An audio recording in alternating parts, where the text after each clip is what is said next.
It feels really weird to be filming this so close to the end of the month that I'm going to talk about. I can actually remember the majority of the books that I read, so giving myself a pat on the back for that this month. Welcome to my May reading wrap up. If you are new here, my name is Jess. If you're not, welcome back. I read 10 books in the month of May, but I'm only going to talk about 6 of them, and you'll find out why I'm not going to talk about the final 4 at the end of the video. But without further ado, let's jump in and start talking about the books. So the first book that I picked up in May was A Touch of Darkness by Scarlett St. Clair. This is a book I picked up because I was curious to bring together a type of book that I know I generally enjoy, which is mythology, with a genre that I'm slowly getting back into, which is romance. And this was an author that I saw come up again and again, particularly because of the morally grey male lead, which is a trope that I also enjoy very much, as problematic as some people think that is. So this is a Persephone and Hades retelling in a modern setting. This is told from Persephone's perspective, and I believe there is a series out which is the same story but told from the perspective of Hades, which I was unaware of until I had started this one. So this is told from the perspective of Persephone, and this is the beginning, their origin story of their relationship. It's about them coming together. I made myself laugh with a little pun there. It's the beginning of their relationship. So we meet Persephone, we get to know a little bit about who she is, what she wants from her life. We know that she has lived a very sheltered existence, that her mother has tried to keep her out and away from the sight of the gods, and she has been warned off Hades time and time again, and then she strikes up a bargain with him nonetheless, and it is the result of that decision that we are exploring in here. I thought that this was entertaining, but it didn't give me enough of what I wanted, and I think that that is primarily because we didn't get enough build up in the whole Persephone-Hades relationship. So as I say, we get to know Persephone, so we know immediately that she's been warned to stay away from Hades, we know she's had a sheltered life, etc, etc. Within a few chapters she's gone into this club and she's made this bargain with Hades, and then it's a little bit of friction, and then it's a lot of sex, and I just felt like it was lacking some depth, some tension, some back and forth to really build a sense of anticipation. The relationship just sort of happens, and it doesn't necessarily make a whole lot of sense when we're basically given to think that Persephone despises Hades and everything that he stands for, and as I say, she's been warned off him, and then suddenly she's in this relationship with him, and there really just wasn't enough time given to the development of that, in my personal opinion. So it didn't quite do what I wanted it to do. I probably won't carry on with the series, which I think pretty much tells you what I thought about it. I would be interested in picking up some of this author's other works, but this one just sadly wasn't for me, and I gave it 3 stars. Next, I picked up Rules of Civility by Amor Towles. I had very little idea what this book was about when I first picked it up. I think I may actually have given a very inaccurate description when I added it to my TBR, and even possibly referred to some magical realism, which was just so far off the mark. So this is historical fiction set in the 1930s, and we're following a young transcriptionist called Katie Content, and in the late 1930s she meets a socialite called Tinker Gray, and it is essentially her riding on his coattails into the upper echelons of New York society, and I can't really describe it beyond that, because that is essentially what it is. We're just following and reading along with Katie's journey and Katie's experiences. The thing that I loved about A Gentleman in Moscow, and the thing that I loved about this, is the writing of Amor Towles. It is just so beautiful. It's so descriptive, it's so captivating, it's so compelling. You're not actually reading about that much. There's no great plot going on, and yet you just find yourself completely caught up in the setting and the atmosphere and the tension that he creates. And he has this ability to make me as a reader nostalgic for a place that I have never been and a time period that I could never experience, and that's just how clever his writing is, and it just ticks so many boxes for me. I absolutely loved this book. I think if you are the type of person who needs a plot, who needs there to be a point to the story, this is the type of book that you wouldn't enjoy, but I really enjoyed it. I gave it 4.5 stars. I can't wait to pick up anything else that he writes. I think it's fantastic. Loved it.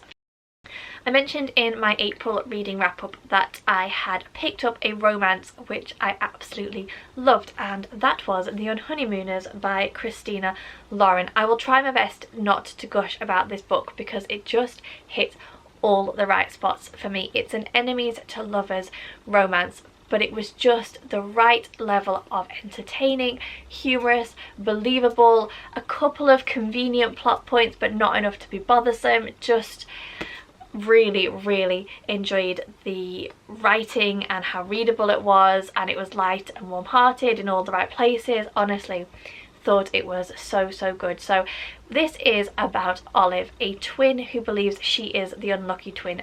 Everything good always happens to her sister, until at her sister's wedding everybody but Olive and Ethan, the best man, who also happens to be Olive's sworn enemy, come down with food poisoning. And so Olive and Ethan decide to pretend to be Olive's sister and her new husband and go on their all-inclusive honeymoon, but they can't stand each other, so it's kind of like a forced proximity type situation, and along the way they discover that actually they do quite like each other, and the story unfolds. And there are some complications. They meet Olive's new boss while they're out there, and she has to pretend that she really is a newlywed.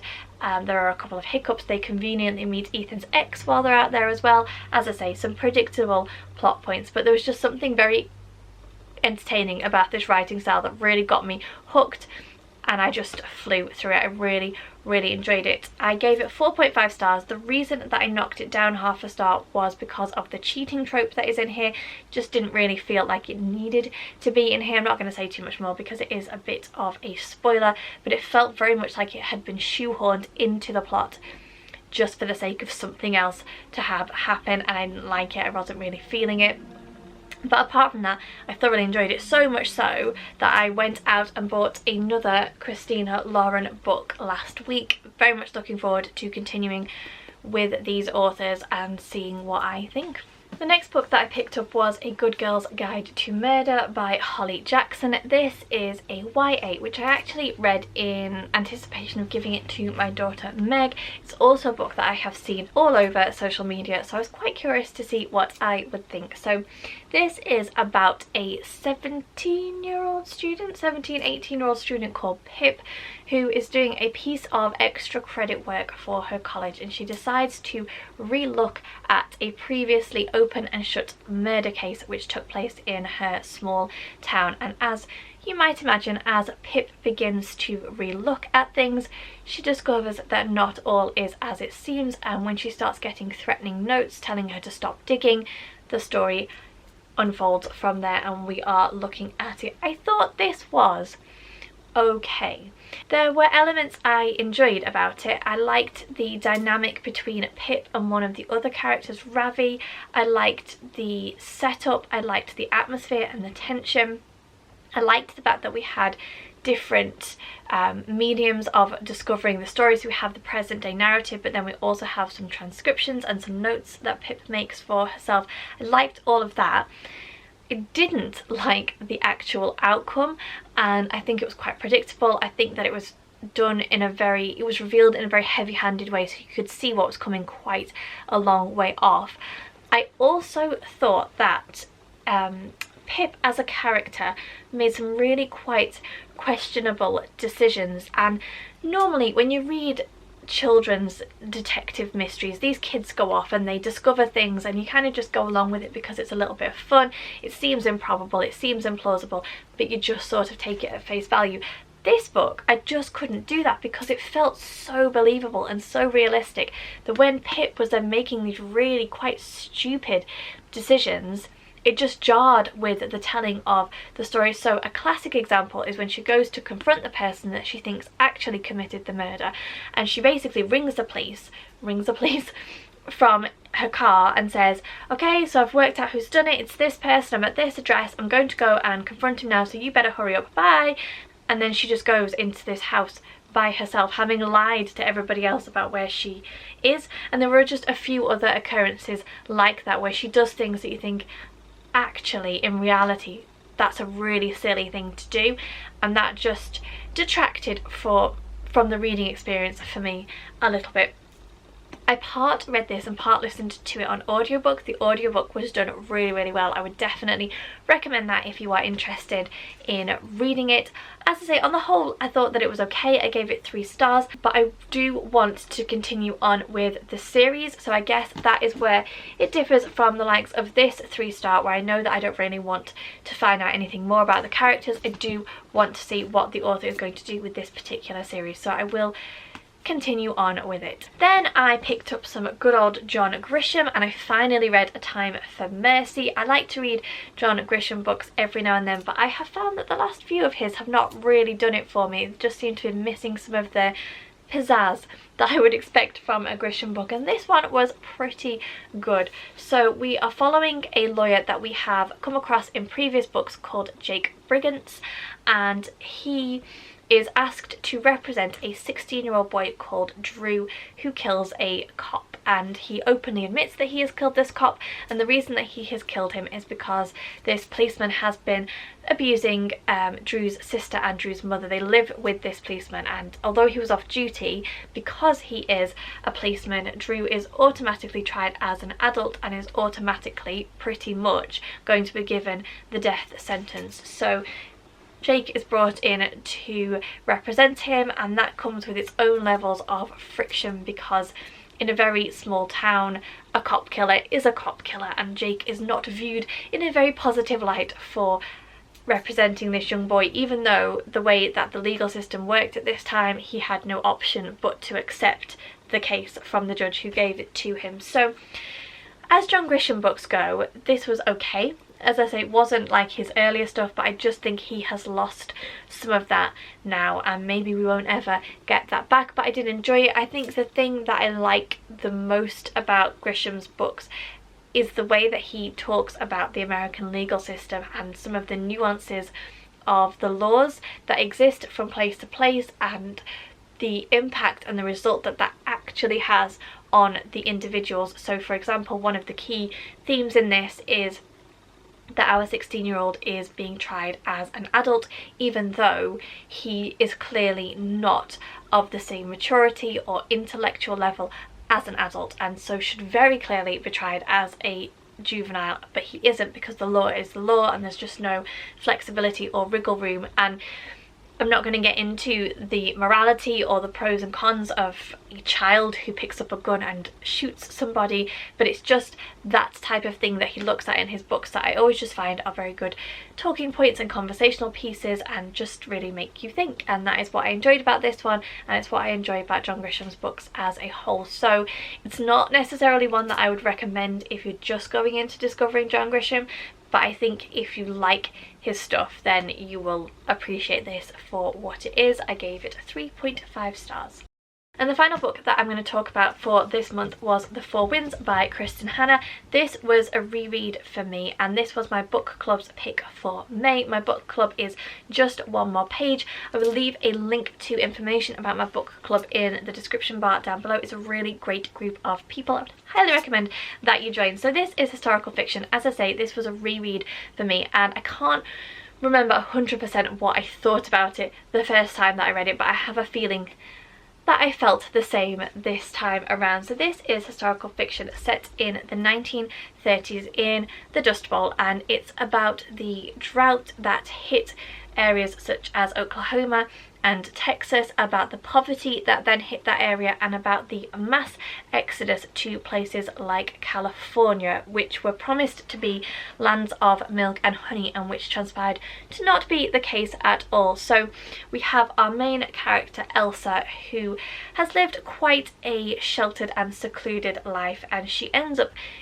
pretty much in a forced marriage after making a pretty dodgy decision, and finds herself living on a farm with her husband, her husband's parents and her 2 children. And when drought hits, things get hard, her husband abandons them, and Elsa and her children, in order to survive, basically have to leave the farm behind and go to California. And they go with the hope, with the wish, with the promise that things are going to be better, and that absolutely transpires not to be the case. They live in utter poverty.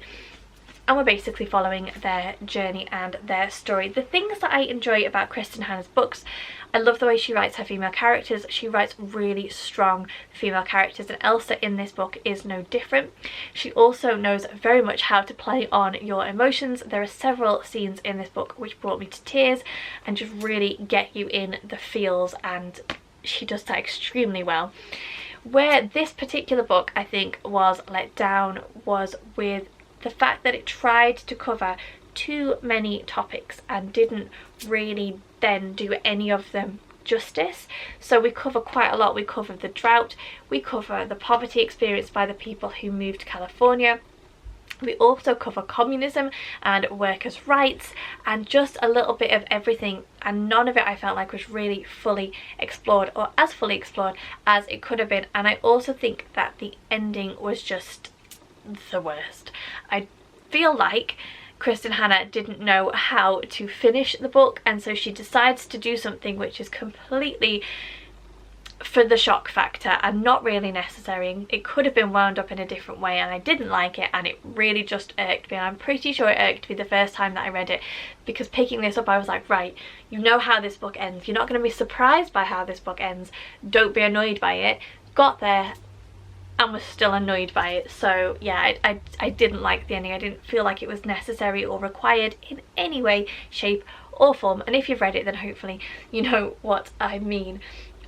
I also thought, however, that it was very interesting reading this book, having just been through the pandemic and having now, well, we are now currently in the UK in particular in a cost of living crisis, and there are quite a lot of people who are in poverty. And I feel like I always talk about my job, but it's quite relevant to some of the books that I've been reading recently. But I work with people who essentially are in poverty, and it was very interesting reading this with that view in mind, and how the people who move from places like Texas, like Oklahoma, are treated once they arrive in California, and how they're looked down upon, and how people say things like they're just lazy, they don't want to work, they just want to live off the state, even though these are hard-working people who, through no fault of their own, have been forced into this situation. They're just trying to get out of it, but they're being hindered at every possible opportunity, and that has quite a lot of parallels with things that are going on in the UK at the moment, and the way that people are being spoken about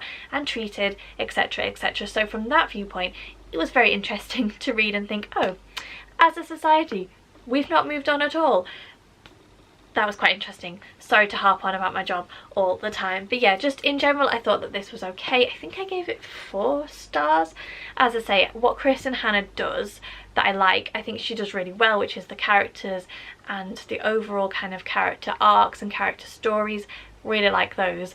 The plot in this just was a little bit threadbare for me. So yeah, on the whole, an alright read. And if you like Kristin Hannah, then I would recommend it, but probably don't go in expecting it to be as amazing as The Nightingale or The Great Alone. So on to now the other 4 books that I read, which I'm not going to talk about in this particular video. These are the books that I read for episode 2 of Smash the TBR, which is going to come hopefully next week if I can get my act together and edit it. So just so you know what books they are, we have Unbreak Your Heart by Katie Marsh, Frog Music by Emma Donoghue, Punching the Air by Ibi Zoboi and Youssef Salam, and In My House by Alex Howerston. So these books, the challenge for this video was 2 of the highest rated and 2 of the lowest rated books according to Goodreads on my TBR, and I talk much more about my thoughts,